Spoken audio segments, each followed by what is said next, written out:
ದಕ್ಷಿಣ ಜಿಲ್ಲೆಯ ಚನ್ನಪಟ್ಟಣ ನಗರಸಭೆಯ ಸಾಮಾನ್ಯ ಸಭೆಯನ್ನು ಸಭಾಂಗಣದಲ್ಲಿ ನಡೆಯಿತು.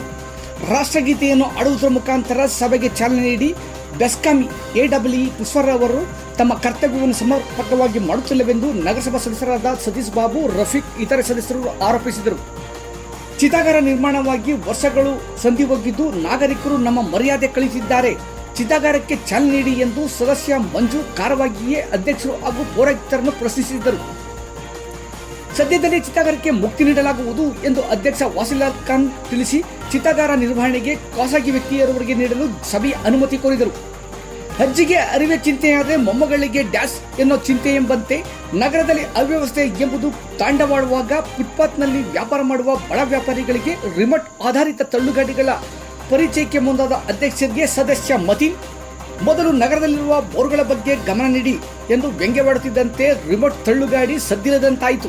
ಸಿಡಿಪಿಯವರವರು ನಮಗೆ ಸ್ಪಂದಿಸುತ್ತಿಲ್ಲ, ಇದೇ ರೀತಿ ಆದರೆ ಶಿಶುವಿಹಾರಕ್ಕೆ ಬಾಗಿಲು ಹಾಕಿ ಪ್ರತಿಭಟಿಸಬೇಕಾಗುತ್ತದೆ ಎಂದು ಸದಸ್ಯರಾದ ಸುಮಾರ್ ರವೀಶ್ ಎಚ್ಚರಿಸಿದರು. ವರ್ಷಕ್ಕೊಂದು ಬಾರಿಯ ಪೌರಕಾರ್ಮಿಕರ ಮೆಡಿಕಲ್ ಬಿಲ್ನಲ್ಲಿ ಆಕ್ರಮಿಸಲಾಗಿದೆ ಎಂದು ಹೋಲ್ಸೇಲ್ ಸದಸ್ಯರು ಪೌರಾಯುಕ್ತರನ್ನು ಹಿಗ್ಗಾಮಗ್ಗ ಜಾಡಿಸಿದರು.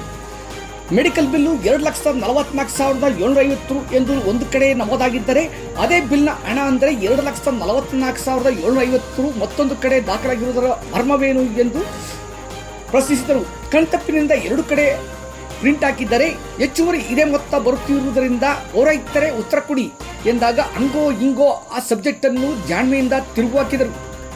ಇದಕ್ಕೆ ಸಹಮತ ಇರುವಂತೆ ಅಧ್ಯಕ್ಷರು ರಾಜ್ಯ ಗಾಂಭೀರ್ಯತೆ ಮೆರೆದರು. ಸಾಮಾನ್ಯ ಸಭೆ ಅಸಾಮಾನ್ಯ ಸಭೆವಾಗಬಹುದೆಂದು ನಿರೀಕ್ಷಿಸಿದ್ದರೂ ಸಭೆ ಪ್ರಶ್ನೆ ಉತ್ತರಕ್ಕೆ ಮಾತ್ರ ಸೀಮಿತವಾಯಿತು. ಸಭೆಯಲ್ಲಿ ಉಪಾಧ್ಯಕ್ಷ ಶ್ರೀನಿವಾಸ ಮೂರ್ತಿಯವರು ಗೈರು ಹಾಜರಾಗಿದ್ದರು. ಸ್ಥಾಯಿ ಸಮಿತಿ ಅಧ್ಯಕ್ಷ ಚಂದ್ರಶೇಖರ್ ತಮ್ಮ ಸ್ಥಾನದಲ್ಲಿ ವಿರಾಜಮಾನವಾಗಿದ್ದರೆ ಪೌರಾಯುಕ್ತರು ನೀರು ಕುಡಿದಷ್ಟೇ ಸುಲಭವಾಗಿ ಈ ಸದಸ್ಯರನ್ನು ಸಂಭಾಳಿಸುತ್ತಿದ್ದರು.